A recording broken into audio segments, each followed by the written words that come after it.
Incompetent bottom feeders should sleep on the ground. It hurts. Really hurts. It seems I hit my body hard when I fell down the stairs. Lately, I've been so busy that I haven't been able to eat properly.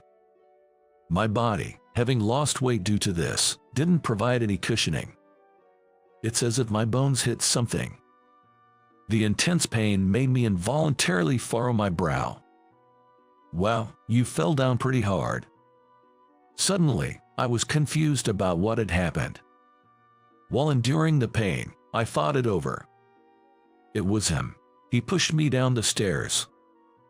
The person responsible for pushing me was smirking at me, laughing after pushing someone down the stairs. That's insane. It's your fault, bottom feeder.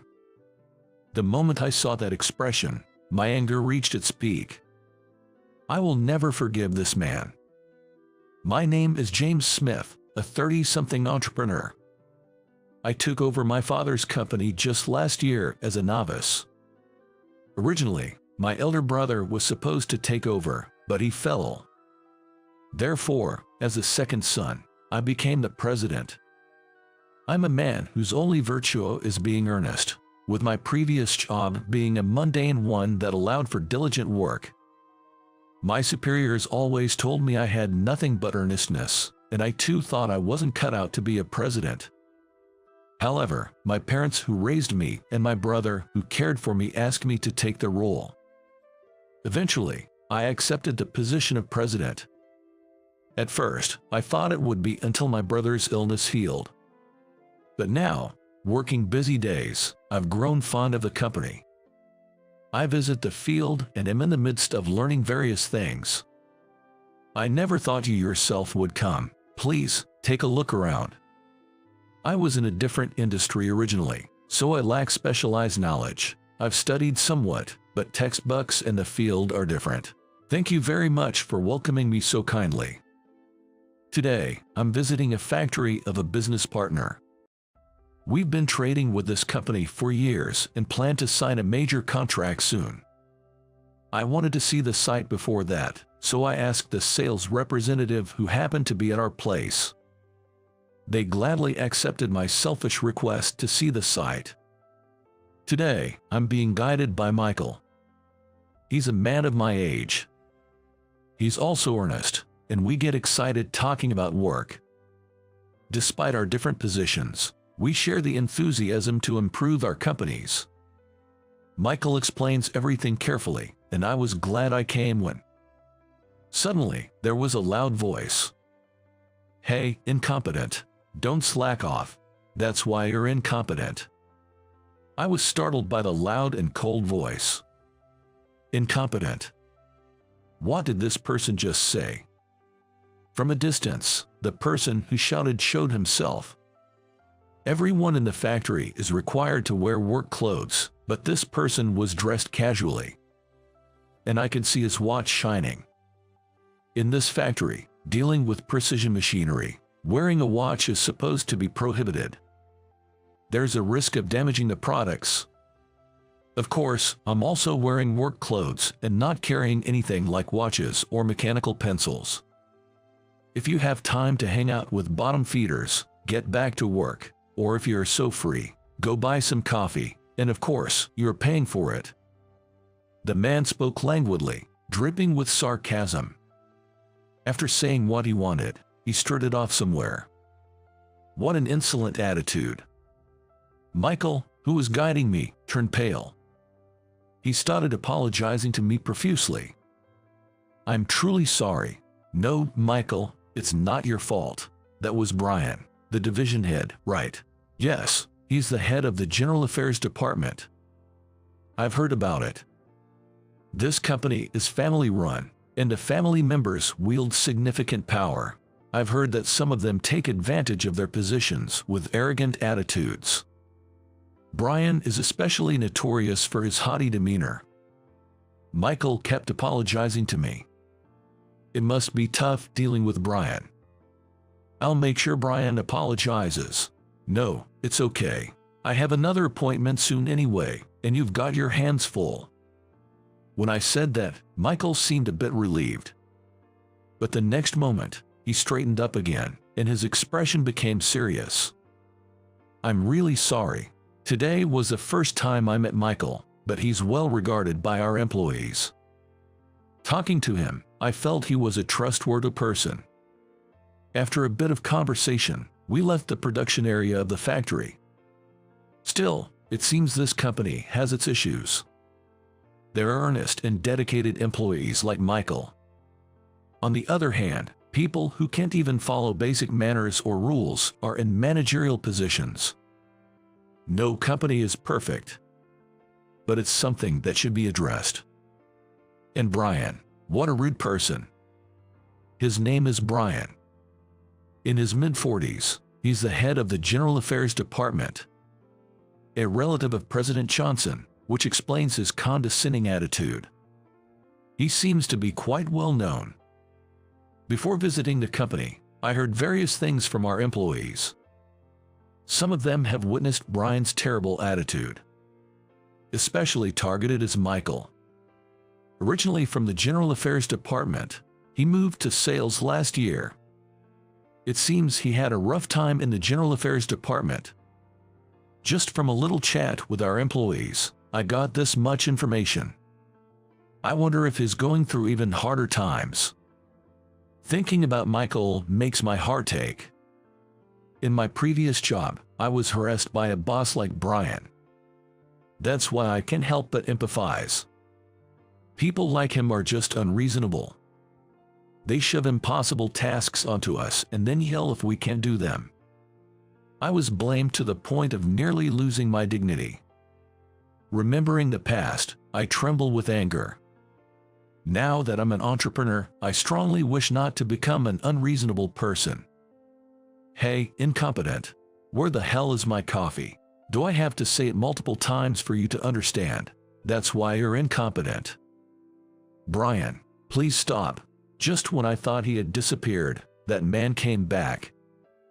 He's kicking the trash can while yelling loudly. In what world does a department head kick a factory's trash can? It's appalling. Michael apologized to me once and then ran towards Brian. They seem to be talking, but Brian seems to have gotten even angrier. Again, he kicks the trash can and yells out loud. Then, he took Michael towards the stairs. Hey, you trying to defy me? Is Michael okay? Knowing Brian, he might do something even worse. He probably doesn't realize I'm the president of a client company. If I tell him, maybe that will calm things down for now. Thinking this, I headed towards the stairs. As I got closer to the stairs, I could see the two of them. As expected, Michael was getting a mouthful from Brian. I approached and called out to them. I apologize for the late introduction, That was the moment. Brian grabbed my shoulder forcefully and pushed me hard. We were at the top of the stairs. I lost my balance and fell down. There was a loud thump. For a moment, I didn't understand what had happened. It hurts. My whole body is in pain. This is bad. Wow, you fell down pretty hard. Brian was smirking, clapping his hands and laughing. Laughing after pushing someone down the stairs. That's insane. It's your fault, bottom feeder. Bottom feeder. So, he mistook me for an employee of his own company. But still, that's terrible. Just because I'm an employee of his company, he thinks he can do anything. Anger wells up inside me. Not just towards this man. It's anger towards unreasonable people. I've been working diligently and earnestly. My superiors dismissed me, saying a dull and boring person like me would always be at the bottom. I've been hit in the head with crumpled trash more than once or twice. I've never been able to tell anyone. I wanted to keep this miserable self hidden. I thought it was okay as long as I endured the terrible treatment from my superiors. Such past experiences flash back. Incompetent bottom feeders should sleep on the ground. He smirks, truly looking like he's enjoying himself. The moment I saw that expression, my anger reached its peak. I will never forgive this man, I declare loudly to Brian, who is smirking at me. Tell President Johnson that the $20 million contract is off. Hey, you are joking, right? Little bottom feeder. Such a lie will be exposed in no time. You don't belong in this factory. You're too weak. Get out of here. Brian was laughing as if he was about to dance, thoroughly enjoying himself. Michael, with a pale face, informed him. What are you talking about, Brian? This is President Smith from our client company. Apologize to him right now. Huh? Brian looked at us with a dumbfounded expression. Michael, you can't be serious. Why would Mr. Smith from our client company be here? We were about to have a $20 million deal. It's a significant deal, so I thought I'd inspect the site myself. But, Brian, with someone like you around, the deal is off.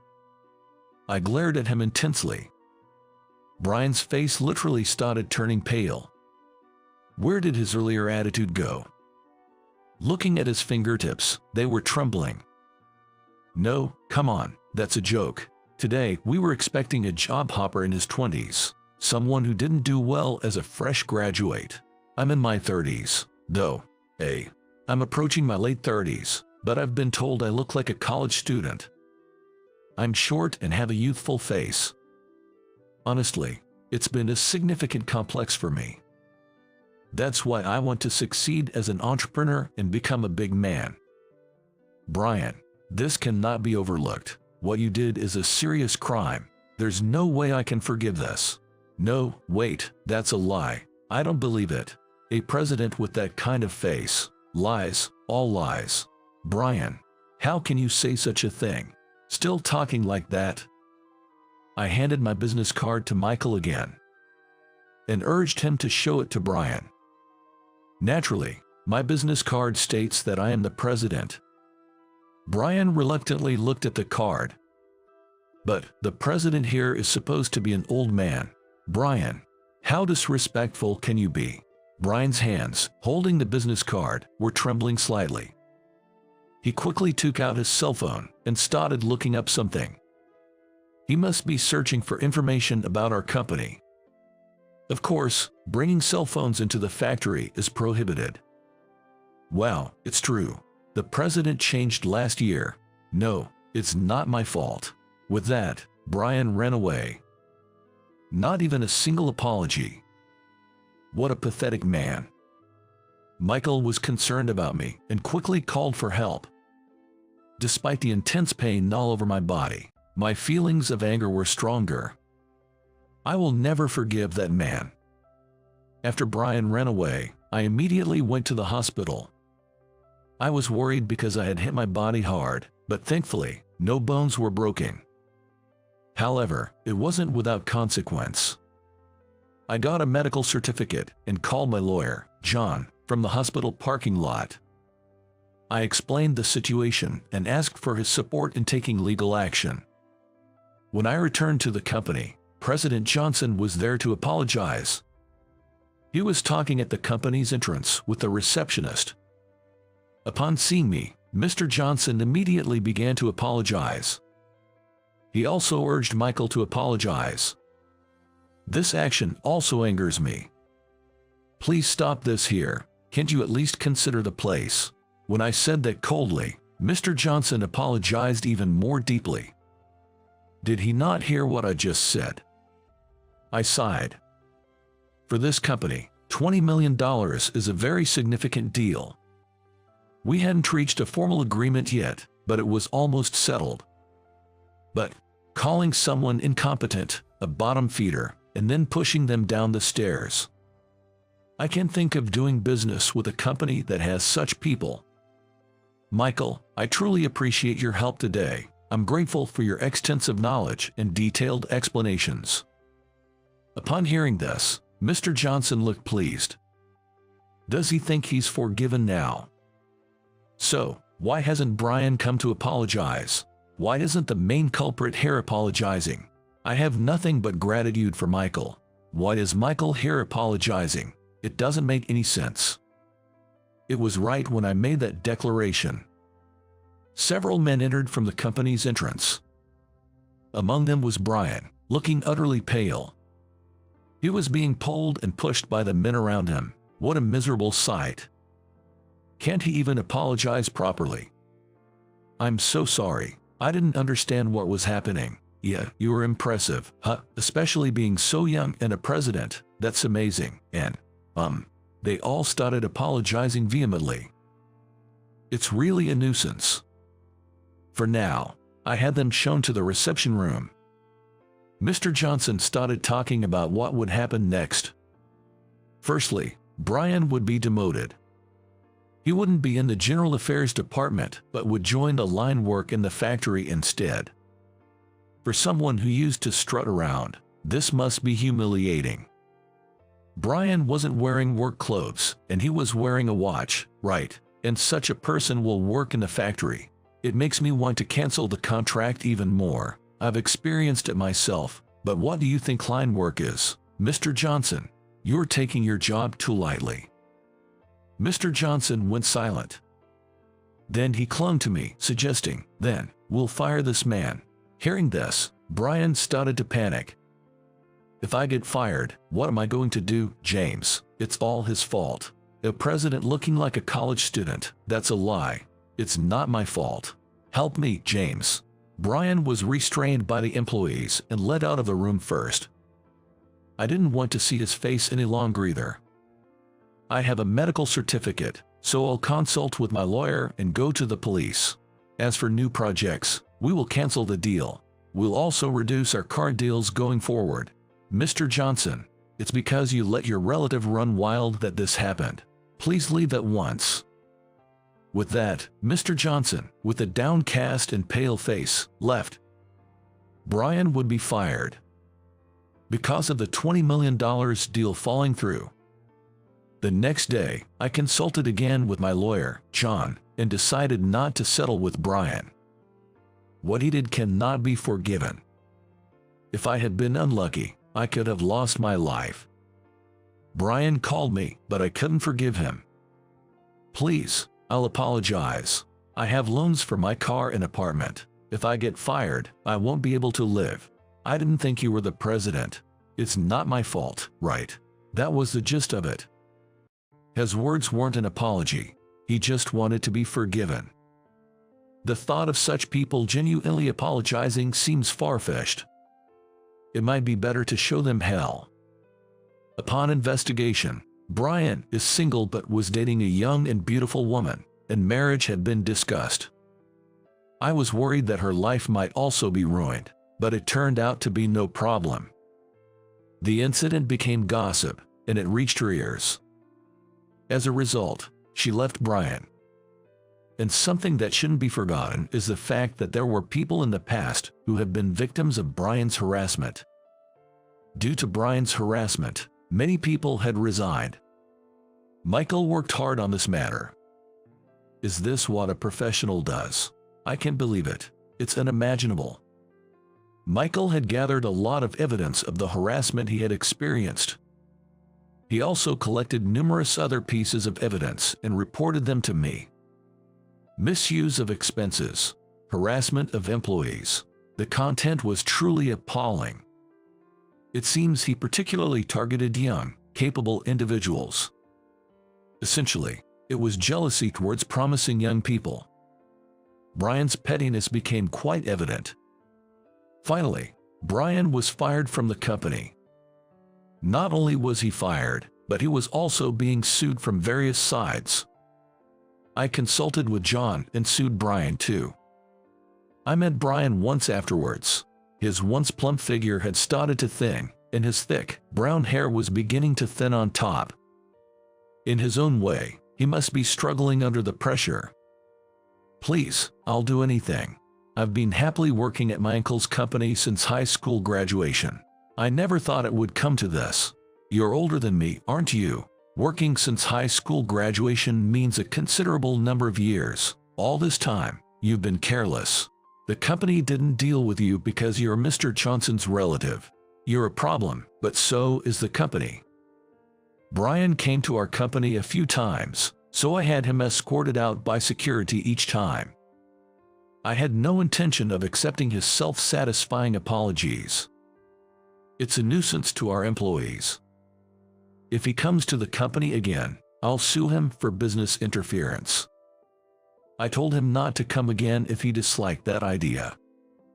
He loitered around the company for a while, but he should be looking for a new job instead.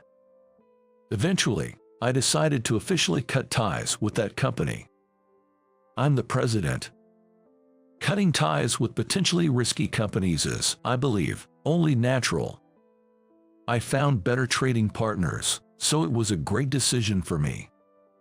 The company seems to be in dire straits, but I think it's only natural. They let a bad employee run rampant just because he was family. The responsibility lies with Mr. Johnson and those around him. After we cut ties, other companies started to do the same. Some must have been contracting with them out of necessity. That company is probably finished now. After being fired, Brian was also expelled from family gatherings. I heard he had to let go of his newly purchased apartment and car because he couldn't pay the loans. Please, I'm begging you, I'll apologize, just help me. Hire me, I'll even lick your shoes. He caused a scene in front of the company, but who would hire someone like that? The company is precious to me. Now, he seems to be barely getting by with day labor, but is not going well. He's yelled at and instructed by younger people and keeps quitting jobs. In this state, he might eventually be unable to make a living. It's only natural. Working means carrying responsibility. He did nothing but harass young people for fun. Such a person won't do well anywhere. His future looks bleak, but it's entirely self-inflicted. As for me, I continue to be busy as usual. Thinking about the company from morning till night is surprisingly comforting. In my busy days, I visit my ailing father and my brother, who is dealing with illness. I receive advice from them both and continue to learn every day. Without becoming complacent as a president, I aim to continue learning at all times. By the way, Michael is now working at our company. After hearing that he had resigned from his previous company, I scouted him and had him join our General Affairs department. General Affairs is an essential department that supports the company. It's a department where meticulous attention is required, and Michael is excelling there. And we make sure to compensate him accordingly for his achievements. Some may say that the work in General Affairs isn't glamorous. However, it's an indispensable part of the company. I aspire to be a president who recognizes such things and cultivates employees who can also recognize them. It reminded me of my previous job. The days I was troubled and cried over the unreasonable attitudes of my superiors. It was truly difficult. I don't want my employees to go through such experiences. I believe that through this experience, I've managed to overcome a bit of my dark past. My life as a president has only just begun.